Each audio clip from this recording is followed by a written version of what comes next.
Bonjour à tous, bienvenue dans l'Arnacomètre, émission dans laquelle on juge les financiers du web. Aujourd'hui, on va s'intéresser à l'un des plus vieux et l'un des plus gros vendeurs de formation en France, en la personne de Tammy Cabage que je ne pense ne pas avoir besoin de trop présenter. Et on va s'intéresser à son contenu en suivant la structure d'un tunnel de vente, c'est-à-dire en commençant d'abord par le contenu qu'il va proposer sur YouTube, et puis on va descendre progressivement jusqu'à atteindre ses formations les plus spécifiques, le tout en essayant de noter l'honnêteté et la pertinence des contenus qu'il propose en général. Alors, les vidéos YouTube de Monsieur Cabage sont des espèces de longues revues de marché dans lesquelles il va énumérer, discuter et analyser les différentes évolutions qu'ont connues les marchés financiers français et américains sur les dernières périodes. En plus, en général, de donner des prévisions qui vont souvent être des prévisions très conservatrices, on va le voir. Ce contenu globalement est plutôt de bonne qualité, mais il y a un problème récurrent que je constate sur beaucoup des vidéos de Tammy et j'ai besoin d'un exemple pour bien le montrer. En l'occurrence, c'est une conclusion assez classique d'une vidéo de Tammy dans laquelle il va donner les 3 scénarios qu'il anticipe pour les 2 prochaines années sur les marchés financiers. Donc, rapidement, première possibilité, le marché ne fait rien pendant 2 ans, 5 ans, 10 ans. Et ensuite, on a des opportunités ou alors le marché repart à la hausse. Deuxième possibilité, c'est finalement d'avoir un crack, le crack du siècle. Du siècle, parce que finalement, on a eu le crack de 2000, de 2008. Et donc, avoir un crack aussi important, voire même plus important que les 2 précédents cracks. Troisièmement, finalement, on fait une conso normale et ensuite, on accélère à la hausse. Les 3 scénarios ont la même chance de se réaliser. C'est con, mais c'est la vérité. Alors effectivement, Tammy a parfaitement raison sur sa prévision. Effectivement, les marchés vont soit monter, soit baisser, soit rester à peu près neutre. C'est forcément ce qui peut se passer. C'est pas forcément une prévision très courageuse puisqu'en effet, il n'y a aucune autre possibilité qui existe. Donc oui, il aura forcément raison sur cette prévision. Et de toute manière, la majorité des prévisions qu'il fait sont souvent très vagues et très élastiques comme ça, ce qui lui permet d'avoir assez rarement tort de par forcément la prudence qu'il prend à chaque fois. Mais ce qui est pas forcément une mauvaise chose puisque la prudence sur les marchés financiers est souvent bienvenue. Mais par contre, un problème récurrent qu'on observe sur la chaîne de Tammy, c'est qu'il surestime constamment le risque d'un crack, voire d'une crise financière apocalyptique. Alors effectivement, ce risque existe, et il pourrait très bien y avoir une crise financière prochainement, mais il y a 2 problèmes dans ce discours. Tout d'abord, la probabilité d'avoir une simple crise économique va être plus ou moins de 1 année sur 7, 1 année sur 8, et la probabilité évidemment qu'il y ait le crack du siècle est de 1 chance sur 50, voire 100, et pas du tout de 1 sur 3, c'est complètement surestimé. Et puis la deuxième, c'est que personne ne prédit les crises financières. Peter Lynch, un des meilleurs gérants du monde que Tammy cite d'ailleurs parfois, disait que si vous passez 10 minutes par an à vous intéresser à la macroéconomie, traduisez si vous écoutez 10 minutes par an Tammy Cabage essayer de prévoir des crises financières, vous allez simplement perdre 10 minutes par an. C'est tout ce que vous allez gagner à écouter ça. Et d'ailleurs, ça pourrait être Tammy ou n'importe qui. Quasiment personne ne prévoit de crack ou de crise financière parce que les cracks en finance sont par définition un événement qui arrive quand les analystes anticipent une croissance qui va être assez bonne et que finalement il y a quelque chose d'inattendu ou d'imprévisible qui se passe. Ça peut être le Covid, un choc pétrolier ou une bulle immobilière qui explose. Cet événement imprévisible va rendre complètement invalides les prévisions de croissance qu'avaient fait les analystes et c'est là où le marché craque parce que l'écart entre les prévisions et ce qui va se passer finalement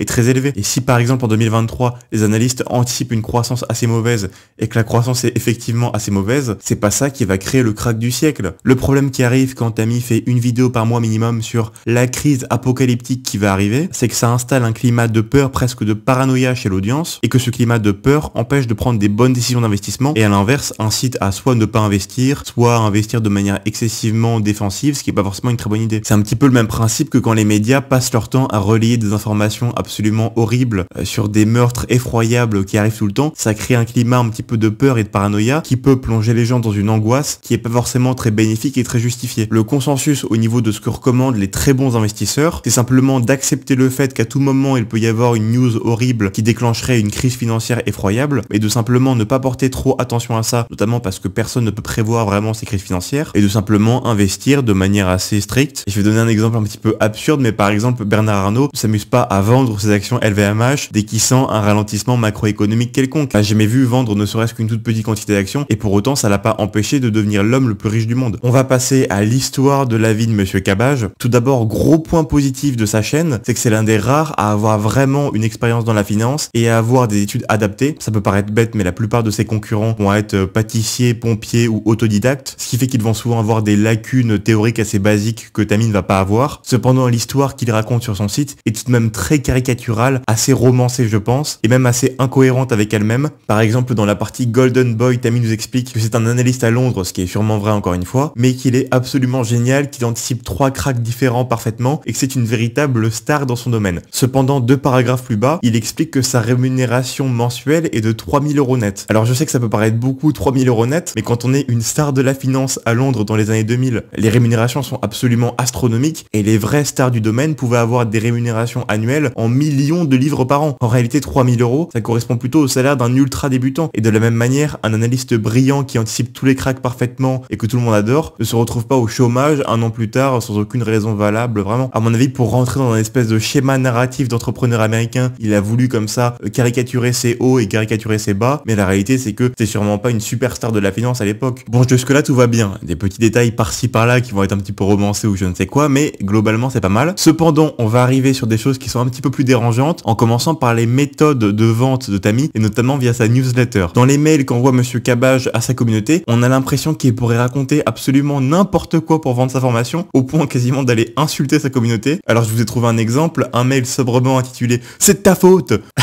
dans lequel il nous dit « Hello, j'ai envie d'être cash aujourd'hui. Tu es la principale cause de ton échec. Nous avons plus de 100 000 personnes inscrites sur notre boîte mail. Donc désolé, je te connais pas personnellement, mais nous avons sûrement une chose en commun. Nous adorons les excuses. » Et qu'est-ce qu'il va proposer évidemment comme solution? Le programme TKL Rentier, programme sur lequel on reviendra peut-être après, avec évidemment par tradition écrit plus bas, plus que quelques heures pour profiter de cette offre exceptionnelle. Elle sera ensuite retirée définitivement. Ouais, je vous assure qu'elle n'a pas été retirée définitivement depuis. Autre exemple, un mail intitulé « Es-tu voué à l'échec ?» Alors évidemment oui, je suis voué à l'échec, mais ce qui m'amuse c'est les exemples qu'il prend pour parler des échecs et des réussites. Hello, Internet est une arme de déprime massive. Il suffit d'aller sur Instagram pour se persuader qu'on a raté sa vie. Tu vas trouver de nombreuses histoires de réussite exceptionnelles sur le net. Un jeune de 22 ans qui possède 24 appartements alors qu'il était au chômage, un jeune de 19 ans qui a été ouvrier et qui a créé un véritable empire sur Internet, et je ne parle pas de ceux qui sont devenus millionnaires en crypto NFT en 5 semaines. Et là tu te dis, j'ai peut-être raté un truc. Oui, je suppose que j'ai raté le programme TKL Rentier 2.0, héritage de 24 appartements, paf à 22 ans. Enfin bon, des histoires absolument invraisemblables qui ressemblent aux arnaques les plus ridicules qu'on peut trouver sur Internet avec des personnes de 20 ans qui prétendent avoir gagné 50 millions d'euros en immobilier en une année. Enfin, c'est invraisemblable. Et encore une fois, ça continue.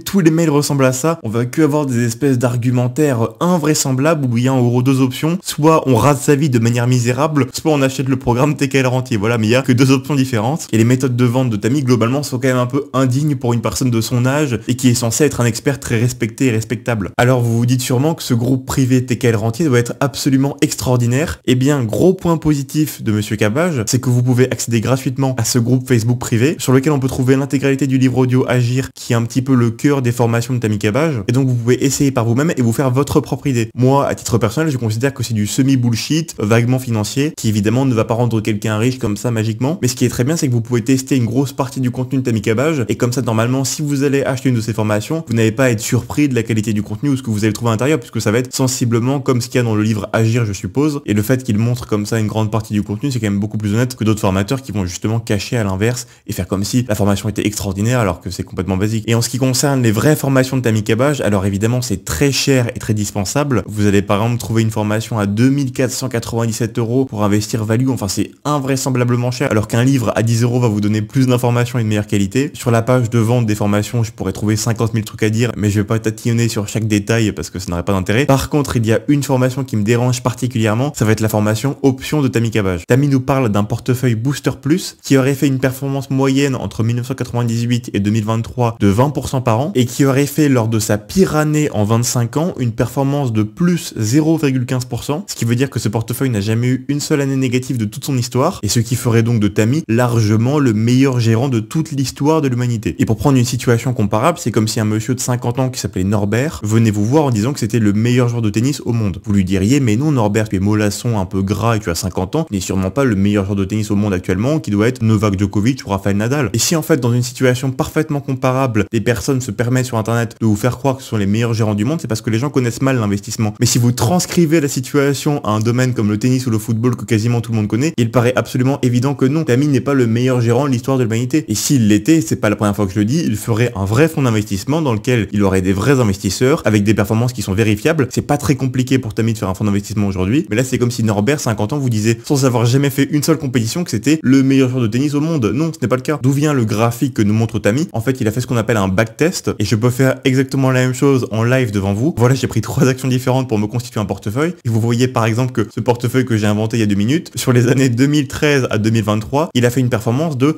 60% par an. Voilà, ce qui fait donc de moi le meilleur gérant du monde. Sauf que ce backtest n'a absolument aucune valeur, ça ne vaut rien, ça ne prouve absolument rien, et absolument n'importe qui pourrait faire la même chose. Alors, en ce qui concerne l'arnacomètre et la note finale que je vais lui donner, j'ai souligné quand même principalement le négatif depuis le départ sur Monsieur Cabage, mais en fait Tammy Cabage va être à certains moments et à certains endroits pas forcément très honnête ou un peu romancer la situation, mais à d'autres moments assez honnête, ce qui compense quand même vachement les hyperboles qu'il va faire par mail et sur ses formations, qui le rend tout de même assez différent de ce qu'on va trouver tout en haut du classement, qui s'inventent une vie en permanence, à la fois dans leurs vidéos et à la fois dans leurs formations, alors que là c'est plus par alternance, ça dépend, c'est pas forcément fixe. Cependant je peux pas le mettre non plus trop bas parce qu'il a vraiment des méthodes de vente qui sont ultra agressives et il raconterait quasiment n'importe quoi sur une page de vente pour vendre ses formations, et puis notamment la formation option à 2000 € sur quasiment rien avec un graphique, on sait pas trop d'où il sort, etc. Bon, c'est quand même pas très honnête, donc pas non plus le mettre trop bas, et je vais être obligé, si je veux rester un minimum objectif, de le mettre autour de la moyenne, autour de 5. Voilà, la vidéo est terminée, je précise que je n'ai aucun intérêt financier ou quoi que ce soit à critiquer ou à dire du bien de un tel ou un tel. J'essaye simplement d'aiguiller les gens pour qu'ils se fassent pas avoir par différentes choses qu'on peut trouver sur internet, qui est quand même un endroit très dangereux pour qui voudrait investir et essayer de se former en investissement.